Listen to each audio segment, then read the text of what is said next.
ओम श्री गणेशाय नमः। ओम श्री श्याम शिवाय नमः। ओम नमः शिवाय। हर हर महादेव। अथ द्वितीयो अध्यायः। चंचुला का पाप से भय एवं संसार से वैराग्य।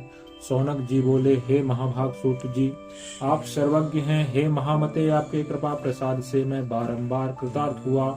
इस इतिहास को सुनकर मेरा मन अत्यंत आनंद में निमग्न हो रहा है। अतः अब भगवान शिव में प्रेम बढ़ाने वाली शिव संबंधिनी दूसरी कथा को भी कहिए। अमृत पीने वालों को लोक में कहीं मुक्ति नहीं प्राप्त होती है, किंतु भगवान शंकर के कथामृत का पान तो प्रत्यक्ष ही मुक्ति देने वाला है। सदा शिव की जिस कथा के सुनने मात्र से मनुष्य शिवलोक प्राप्त कर लेता है, वह कथा धन्य है, धन्य है। और कथा का श्रवण कराने वाले आप भी धन्य हैं, धन्य हैं। सूत जी बोले, हे सौनक, सुनिए, मैं आपके सामने गोपनीय कथा वस्तु का वर्णन करूंगा, क्योंकि आप शिव भक्तों में अग्रगण्य तथा वेद वेदताओं में श्रेष्ठ हैं। समुद्र के निकटवर्ती प्रदेश में एक वास्कल नामक ग्राम है, जहाँ वैदिक धर्म से विमुख महापापी द्विज निवास करते हैं। वे सब के सब बड़े दुष्ट हैं। उनका मन दूषित विषय भोगों में ही लगा रहता है। वे न देवताओं पर विश्वास करते हैं, न भाग्य पर। वे सभी कुटिल वृत्ति वाले हैं, किसानी करते और भांति भांति के घातक अस्त्र शस्त्र धारण करते हैं। वे पर स्त्री गमन करने वाले और खल हैं। ज्ञान, वैराग्य तथा सद्धर्म को वे बिल्कुल नहीं जानते हैं। वे सभी पशु बुद्धि वाले हैं और सदा दूषित बातों को सुनने में संलग्न रहते हैं। जहाँ के द्विज ऐसे हों, वहाँ के अन्य वर्णों के विषय में क्या कहा जाए।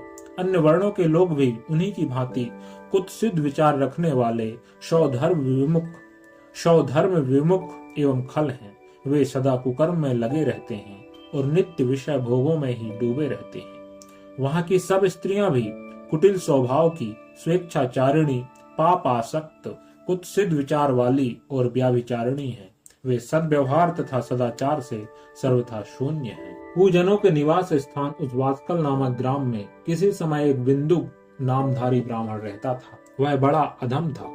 वह दुरात्मा और महापापी था। यद्यपि उसकी स्त्री बड़ी सुंदर थी, तो भी वह कुमार पर ही चलता था। काम वासना से कलुषित चित्त वह वैश्यागामी था। उसकी पत्नी का नाम चंचुला था। वह सदा उत्तम धर्म के पालन में लगी रहती थी, तो भी उसे छोड़कर वह दुष्ट ब्राह्मण कामासक्त होकर वैश्यागामी हो गया था। इस तरह कुकर्म में लगे हुए उस बिंदु के बहुत वर्ष व्यतीत हो गए। उसकी स्त्री चंचुला काम से पीड़ित होने पर भी सौधर्म नाश के भय से कलेश सहकर भी दीर्घ काल तक धर्म से भ्रष्ट नहीं हुई, परंतु दुराचारी पति के आचरण से प्रभावित होने के कारण काम पीड़ित हो आगे चलकर वह स्त्री भी दुराचारिणी हो गई। भ्रष्ट चरित्र वाली वह कुमारगामिनी अपने पति की दृष्टि बचाकर रात्रि में चोरी छिपे अन्य पापी जार पुरुष के साथ रमण करने लगी। हे मुने, एक बार उस ब्राह्मण ने अपनी उस दुराचारिणी पत्नी चंचुला को कामासक्त होकर पुरुष के साथ रात्रि में संसर्ग व्रत देख लिया। उस दुष्ट तथा दुराचार में आसक्त मन वाली पत्नी को रात में पर पुरुष के साथ व्यभिचार व्रत देखकर वह क्रोध पूर्वक वेग से दौड़ा। उस दुष्ट बिंदुक को घर में आया जानकर वह कपटी व्यभिचारी तेजी से भाग गया। तब वह दुष्टात्मा बिंदुक अपनी पत्नी को पकड़कर उस डांटता हुआ मुक्कों से बार बार पीटने लगा। वह व्यभिचारिणी दुष्टा नारी चंचुला पीटी जाने पर कुपित होकर निर्भयता पूर्वक अपने दुष्ट पति बिंदुक से कहने लगी। चंचुला बोली, मुझ पति परायणा युवती पत्नी को छोड़कर आप कुबुद्धि बस प्रतिदिन वैश्य के साथ इच्छानुसार रमण करते हैं। आप ही बताएं कि रूपवती तथा कामाशक्त चित्त वाली मुझ युवती की पति संसर्ग के बिना क्या गति होती होगी। मैं अत्यंत सुंदर हूँ तथा नव यौवन से उन्मत्त हूँ। आपके संसर्ग के बिना व्यथित चित्त वाली मैं कामजन्य दुख को कैसे सह सकती हूँ। सूत जी बोले, उस स्त्री के इस प्रकार कहने पर वह मूढ़ बुद्धि मूर्ख ब्राह्मण अधम सौधर्म विमुख दुष्ट पापी बिंदुक कहने लगा। बिंदुक बोला, काम से व्याकुल चित्त होकर तुमने यह सत्य ही कहा है। हे प्रिय, तुम भय त्याग दो और मैं जो तुमसे हित की बात कहता हूँ उसे सुनो। तुम निर्भय होकर नित्य पर पुरुषों के साथ संसर्ग करो, उन्हें संतुष्ट करके उनसे धन खींचो। वह सारा धन वैश्या के प्रति आसक्त मन वाले मुझको दे दिया करो। इससे तुम्हारा और मेरा दोनों का ही स्वार्थ सिद्ध हो जाएगा। सूत जी बोले, पति का यह वचन सुनकर उसकी पत्नी चंचुला ने प्रसन्न होकर उसकी कही बात मान ली उन दोनों दुराचारी पति पत्नी ने इस प्रकार समझौता कर लिया तथा वे दोनों निर्भय चित्त से कुकर्म में लीन हो गए। इस तरह दुराचार में डूबे हुए उन मूढ़ चित्त वाले पति पत्नी का बहुत सा समय व्यर्थ बीत गया। तदंतर शूद्र जातीय वैश्या का पति बना हुआ वह दूषित बुद्धि वाला दुष्ट ब्राह्मण बिंदु समयानुसार मृत्यु को प्राप्त हो नरक में जा पड़ा। बहुत दिनों तक नरक के दुख भोग कर वह मूढ़ बुद्धि पापी विंध्य पर्वत पर भयंकर पिचास हुआ। इधर उस दुराचारी पति बिंदु के मर जाने पर वह मूढ़ हृदय चंचुला बहुत समय तक पुत्रों के साथ अपने घर में ही रही। इस प्रकार प्रेम पूर्वक कामासक्त होकर जारों के साथ विहार करती हुई उस चंचुला नामक स्त्री का कुछ यौवन समय के साथ ढलने लगा। एक दिन देव योग से किसी पुण्य पर्व के आने पर वह स्त्री भाई बंधुओं के साथ गौकर्ण क्षेत्र में गई। तीर्थ यात्रियों के संग से उसने भी उस समय जाकर किसी तीर्थ के जल में स्नान किया। फिर वह साधारणतया मेला देखने की दृष्टि से बंधु जनों के साथ यत्र तत्र घूमने लगी। घूमती घामती किसी देव मंदिर में उसने एक देवज्ञ ब्राह्मण के मुख से भगवान शिव की परम पवित्र एवं मंगलकारिणी उत्तम पौराणिक कथा सुनी। कथावाचक ब्राह्मण कह रहे थे कि जो स्त्रियां पर पुरुषों के साथ व्यभिचार करती हैं, वे मरने के बाद जब यमलोक में जाती हैं, तब यमराज के दूत उनकी योनि में तपे हुए लोहे का परिघ डालते हैं। पौराणिक ब्राह्मण के मुख से यह वैराग्य बढ़ाने वाली कथा सुनकर चंचुला भय से व्याकुल हो वहां कांपने लगी।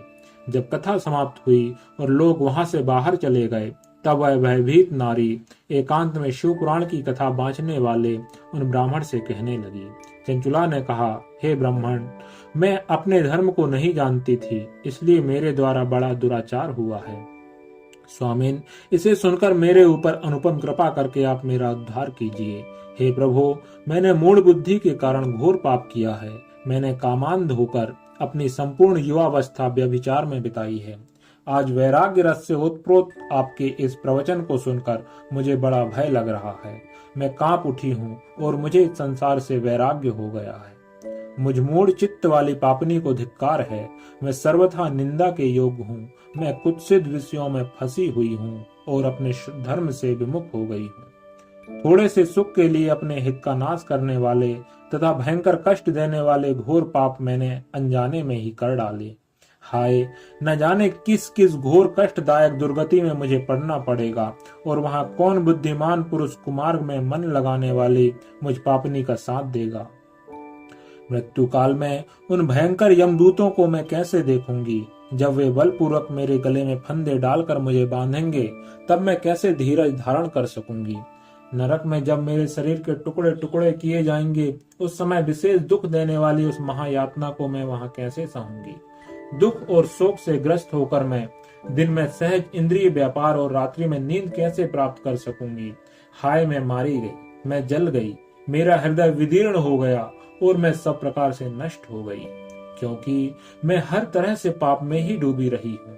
हाय विधाता, मुझ पापनी को आपने हठात ऐसी दुर्बुद्धि क्यों दे दी, जो सभी प्रकार का सुख देने वाले स्वधर्म से दूर कर देती है। हे द्विज, सूल से बिंधा हुआ व्यक्ति ऊंचे पर्वत शिखर से गिरने पर जैसा घोर कष्ट पाता है, उससे भी करोड़ गुना कष्ट मुझे है।